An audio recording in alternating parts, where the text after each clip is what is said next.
تو ان میں سے ایک شخص جو تھا اس نے کہا کہ پہلے میں سناتا ہوں اپنی کہانی، اور اللہ تعالیٰ سے میں یہ دعا کرتا ہوں اس وجہ سے۔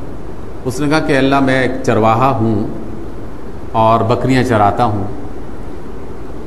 ایک دن میں بکریاں لے کے گیا صبح چرانے کے لیے، اور رات مغرب کے بعد سورج غروب ہو چکا تھا کہ جب میں دیر سے اپنی بکریاں لے کے واپس آیا، اور گھر میں میرے بچے، بیوی اور ایک ماں اور ایک باپ، یہ سب میرا انتظار کر رہے تھے، کیونکہ غربت تھی، گھر میں کھانے پینے کی کوئی چیز نہیں تھی۔ وہ سب اس انتظار میں تھے کہ ابھی یہ بکریاں چرا کے واپس آئے گا تو پھر ہم ان بکریوں کا دودھ نکال کے وہ پئیں گے سب، اور اس سے اپنی بھوک اور پیاس مٹائیں گے۔ لیکن دیر ہو گئی اس روز، اور انتظار کرتے کرتے اس کے ماں باپ سو گئے، انہیں نیند آ گئی۔ یہ نوجوان آتا ہے اور آ کے بکریوں میں سے دودھ نکالتا ہے اور برتن میں ڈال کے پہلے اپنی والدہ کے پاس جاتا ہے تو کیا دیکھتا ہے کہ وہ سو رہی ہیں، پھر اپنے والد کو دیکھتا ہے، کیا دیکھتا ہے کہ وہ بھی سو رہے ہیں۔ اس کے بچے اگرچہ جاگ رہے تھے، بیوی بھی جاگ رہی تھی، لیکن اس نے کہا کہ نہیں، سب سے پہلے یہ دودھ میرے ماں باپ پئیں گے، اس کے بعد بچے پئیں گے، اور اس کے بعد پھر ہم پئیں گے۔ اس لیے ماں باپ سے پہلے یہ خوراک، یہ دودھ کسی اور کو نہیں ملے گا، کیونکہ میرے نزدیک ماں باپ سب سے زیادہ عزت والے اور ان کا احترام سب سے زیادہ ہے، اس لیے پہلے ان کی خدمت ہونی چاہیے، ان کی ضرورت پوری ہونی چاہیے۔ اب کیا کریں، ماں باپ تو سو رہے ہیں اور بچے جاگ رہے ہیں پریشانی کے عالم میں۔ تو وہ نوجوان کہتا ہے کہ اللہ تعالیٰ، میں نے صرف تیرے لیے، تیری محبت کو، تیری رضا کو حاصل کرنے کے لیے وہ برتن لیا اور اپنے ماں باپ کے سرہانے، سر کے قریب کھڑا ہو گیا۔ میں نے انہیں اٹھانا مناسب نہیں سمجھا، انہیں جگایا نہیں کہ وہ خود اپنی مرضی سے جاگیں تاکہ ان کی نیند خراب نہ ہو، اور اسی انتظار میں کھڑا رہا، بہت دیر تک کھڑا رہا۔ میرے بچے بھوک کی وجہ سے پریشان تھے، لیکن وہ بھی تھک ہار کے انہیں بھی نیند آ گئی، وہ بھی سو گئے۔ پھر آدھی رات کے قریب میرے ماں باپ میں سے آنکھ کھلی اور میں نے انہیں دودھ پلایا۔ دودھ پلانے کے بعد پھر میں نے بچوں کو دودھ پلایا، پھر اس کے بعد ہم نے پیا۔ اے اللہ، میں نے یہ کام صرف اس وجہ سے کیا کہ ماں باپ کی محبت اور ماں باپ کی خدمت سب سے زیادہ ہونی چاہیے، تو میں نے اللہ تعالیٰ تجھے خوش کرنے کے لیے یہ کام کیا تھا۔ اگر یہ کام واقعی بہت اچھا ہے تو ہمیں اس غار سے باہر نکال دے اور اس چٹان کو یہاں سے ہٹا دے۔ اس آدمی نے جیسی یہ دعا کی تو چٹان جو ہے وہ اس میں سے سرک گئی اور ایک بہت بڑا دروازہ اس میں سے بن گیا، لیکن اتنا دروازہ بڑا نہیں تھا کہ جس میں سے وہ نکل سکتے تھے، لیکن روشنی اس کا اندازہ ہو گیا کہ جیسے اب نکلنے کا راستہ بن رہا ہے۔ دوسرے آدمی نے پھر ایک دعا کی اور اس نے کہا کہ اللہ، میں نے بھی ایک نیکی کا کام کیا تھا، اور وہ نیکی کا کام یہ تھا کہ میں ایک بستی میں رہتا تھا، اور اس بستی میں ایک عورت تھی۔ وہ عورت ایک دفعہ کسی بڑی مصیبت میں مبتلا ہو گئی، غربت، تنگ دستی، بہت زیادہ غریب ہو گئے وہ لوگ، اور ان کے پاس کچھ بھی کھانے پینے کے لیے نہیں تھا۔ اس موقع پر میں نے اس عورت کی مدد کی اپنے مال سے، جو میرے پاس مال تھا تو میں نے اس عورت کو دیا، اس کے گھر والوں کو دیا، جس سے ان کی مصیبت دور ہو گئی۔ میں نے ان کے کھانے پینے کا بندوبست کر دیا۔ تو اللہ، اگر تو سمجھتا ہے کہ یہ ایک بہت نیک کام ہے تو اس کی وجہ سے ہمیں اس چٹان سے باہر نکال دے۔ تو چٹان اور سرک کے اس نے دروازہ بنا دیا۔ اسی طرح تیسرے آدمی نے بھی اللہ تعالیٰ سے دعا کی۔ یہاں اس کہانی میں صرف پہلی بات کو بنیاد بنانا چاہتا ہوں کہ ماں باپ کے لیے ایک نوجوان نے اپنے بچوں کو بھوکا سلا دیا، لیکن ماں باپ کو پہلے کھانا دینا یہ بھی اتنی بڑی نیکی تھی کہ اللہ تعالیٰ نے انہیں موت کے منہ سے بچا لیا۔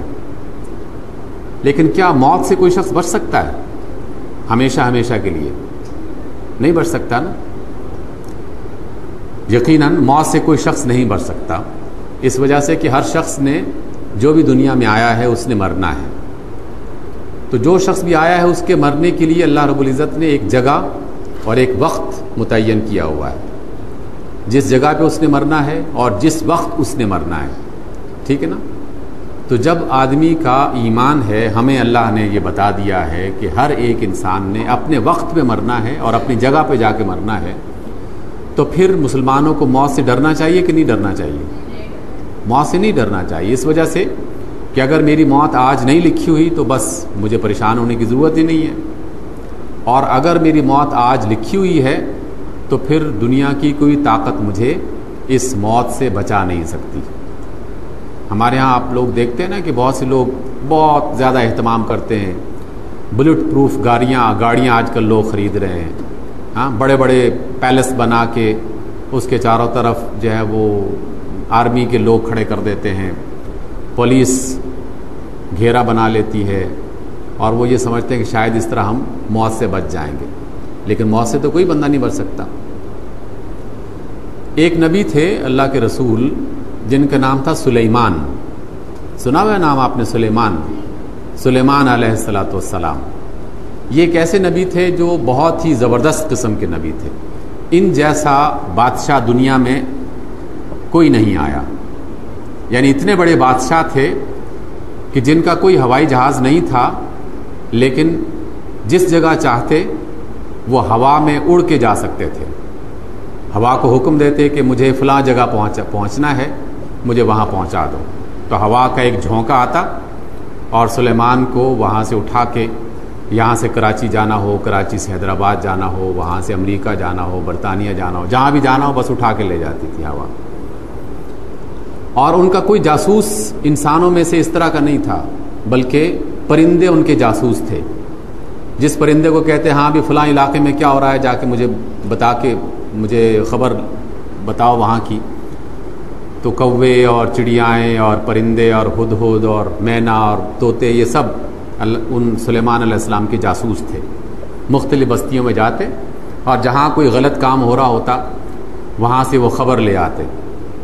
آپ کو پتہ ہے کہ ان کا ایک بڑا پسندیدہ پرندہ تھا جس کا نام تھا ہدہد. ہاں، ہدہد ایک پرندے کا نام ہے ہدہد. سنا ہے آپ نے کبھی یہ پرندہ؟ دیکھا ہے کبھی؟ کس نے دیکھا ہے؟ آپ نے دیکھا ہے. اس کی چونچ کیسی ہوتی ہے؟ لمبی ہوتی ہے، اور اس کے سر کے اوپر کیا ہوتا ہے؟ ایک تاج سا ہوتا ہے. ایسا لگتا ہے کہ جیسے اس کی دو چونچیں ہیں، ایک اوپر کی طرف ایک نیچے کی طرف، ہے نا، اس طرح کر کے. اور زمین میں وہ سوراخ کر کے، یا کبھی وہ درختوں میں سوراخ کرتا ہے، لیکن یہ ہدہد ہے یہ زمین میں سوراخ کر کے اس کے کیڑے نکال کے یہ اس کا کھاتا ہے، یہ اس کی خوراک ہے. ٹھیک ہے. اسی طرح سلیمان علیہ السلام جو تھے یہ بہت سارے پرندوں سے خبر جمع کر لیتے تھے، خبریں لے لیتے تھے. اور ان کے جو کارکن تھے، کام کرنے والے، محل بنانے والے، دیواریں بنانے والے، برتن بنانے والے، کھانا پکانے والے، یہ انسان بھی تھے، لیکن جنات بھی ان کے کام کرتے تھے. جنات کو وہ حکم دیتے جناب میرے لیے فلاں جگہ پہ ایک بہت بڑی عمارت بنا دو، تو سارے جن مل کے عمارت بنانا شروع کر دیتے.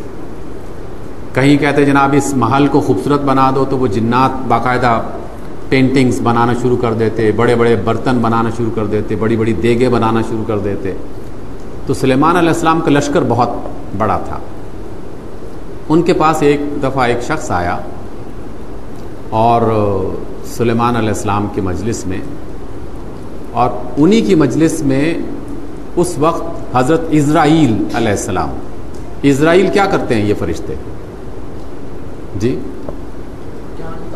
جان نکالتے ہیں. حضرت اسرائیل جو ہیں ایک ایسا فرشتہ ہے کہ جن کی ذمہ داری، جن کی ڈیوٹی یہ ہے کہ وہ انسانوں کی جان لیتے ہیں، ہاں، جان نکالتے ہیں. اس وجہ سے جان جب بھی کسی شخص کی جاتی ہے تو اس میں حضرت اسرائیل علیہ السلام اور ان کے دیگر جو کارندے ہیں، فرشتے، کارکن فرشتے، وہ اس کا کام کرتے ہیں.